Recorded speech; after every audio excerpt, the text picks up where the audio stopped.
அனைவருக்கும் வணக்கம். Post market report பார்க்கலாம். அதற்கு முன்னாடி நாம் இன்னைக்கு காலையில் ஒரு இன்ட்டும் கொடுத்துருந்தோம். அது என்ன நடந்ததுன்றது இதுக்கு பேர் தான் சொல்லி அடிக்கிறது. புரியுதுங்களா? மார்க்கெட்டில் என்ன வேணால் வரட்டும், நாம் என்ன மார்க்கெட் ஓப்பன் ஆகிறதுக்கு முன்னாடியே கொடுத்துட்டோம் இல்லையா? மார்க்கெட் ஓப்பன் ஆகிறதுக்கு முன்னாடி என்ன ஏது எல்லாமே நம்ம டீட்டெயில் கொடுத்தோம். இன்னைக்கு நம்ம ஒரு ஹிண்ட்டும் கொடுத்துருந்தோம். இது முழுக்க மேத்தமெட்டிக்கல். யாரோ ஒருத்தர் யூடியூப்ல கொடுக்குறாங்கன்றதை நம்ம எல்லாம் பண்ணாதீங்க, இன்க்ளூடிங் மீ. ஓகேங்களா? உங்களுக்கு தெரிந்தால் அதை பயன்படுத்தி, இல்லையே தவிர்த்துரு. சரி, இன்னைக்கு நம்ம என்ன காலையில் இன்ட்டு சொல்லியிருந்தேன் அப்படின்னா, இன்னைக்கு மார்க்கெட் ஒரு இடத்துல ஓப்பன் ஆகும். ஓப்பன் ஆனதுக்கப்புறம் கீழே இருந்தால் அதை இக்னோர் பண்ணிடுங்க, தவிர்த்துடுங்க அப்படின்னு தெளிவாக சொல்லியிருக்கோம். எகைன் அது ஓப்பனுக்கு மேலே வந்ததுக்கப்புறம் ஓப்பன்ல இருந்து எவ்வளோ பாயிண்ட் 150ல இருந்து 180 புள்ளிகள் ஏறும் அப்படின்னு சொல்லியிருந்தேன். 150 புள்ளி கரெக்டாக பாருங்க, 150 பாயிண்ட் போயிட்டு ஒரு கரெக்ஷன். கடைசி அதுக்கப்புறம் போயிட்டு 180 பாயிண்ட் போயிட்டாங்களா? எப்படி? இதுக்கு பேர் தான் சொல்லி அடிக்கிறது. ஆனா இந்த மார்க்கெட் இவ்வளவு இது நடந்திருக்கும். ஆனா உங்க பிரீமியத்துல உங்களை பயம் காட்டிருப்பாங்க, அப்படியே இறங்கி ஏறி. ஏன்னா பிரீமியத்துல எங்க எடுக்கணுமோ அங்கதான் எடுத்துருக்கும். இவ்வளவு ஓப்பன கீழங்கிறது இல்ல, நம்ம புள்ளியில தான் பையா இருக்கும் மார்க்கெட்ல. இதுல ஆப்ஷன் பிரீமியத்துல எந்த ஸ்ட்ரைக்கா இருந்தாலும் சரி, அதுதான் பியூட்டி.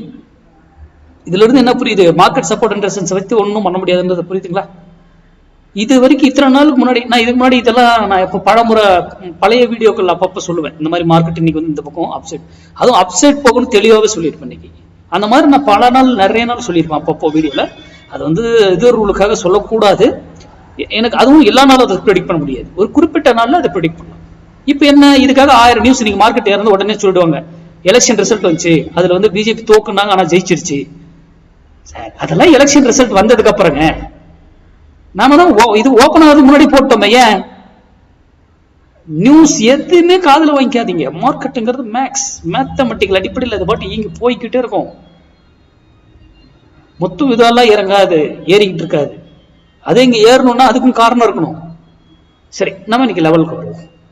நிப்டி என்ன சொல்லிடணும், 24,800 புட்டு 138 ரூபாய்க்கு கீழே இருந்தா நிப்டி ஏறும் அப்படின்னு சொல்லிட்டோமா?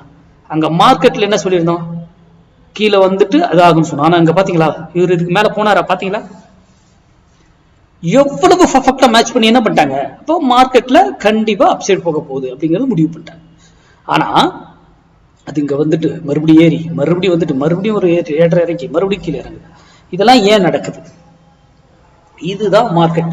ஆப்ஷன் பையர் என்ன, நான் என்னுடைய தியரி படி இன்ட்ராடேவோட முடிச்சிடணும் உங்க என்ட்ரிஸ். பொசிஷன் பேச்சுக்கு இடம் கிடையாது ஆப்ஷன் பையர்.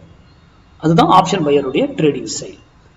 அப்போ மார்க்கெட் இன்னைக்கு கண்டிப்பா மேலதான் ஏறி இருக்கும். நான் போய் மார்க்கெட்டை ஷோ பண்ண வேண்டியதே இல்லை. பேட்டர்ன், இண்டிகேட்டர் இதெல்லாம் போட்டு ஏதோ ஒன்று ஷோ பண்றதா கிடையாதுங்க. மார்க்கெட்டுங்கிறது மேக்ஸுங்க, புள்ளிகள், அதுலதான் இயக்கும். அதை சார்ந்து நீங்க படிங்க. உங்க பகுதியில் யாராவது தெரிஞ்சவங்க சொல்லி கொடுத்தாலோ எதா இருந்தாலும் நீங்க ஓனாவு யார்ட்டையும் கிளாஸ் போடணும் அவசியம் கூட கிடையாது. நீங்களே படிக்கலாம்.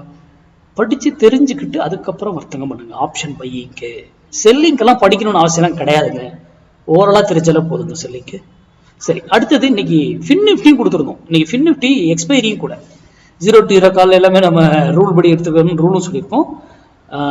பாருங்க, நம்ம என்ன சொல்லியிருந்தோம், இன்னைக்கு 23,800 புட்டு, இது 300 புட்டு 88 ருபீஸ்க்கு கீழே இருந்தா ஃபின் நிஃப்டி அப்சைட், 88 ருபீஸ்க்கு மேல இருந்தா ஃபின் நிஃப்டி டவுன் சைட்.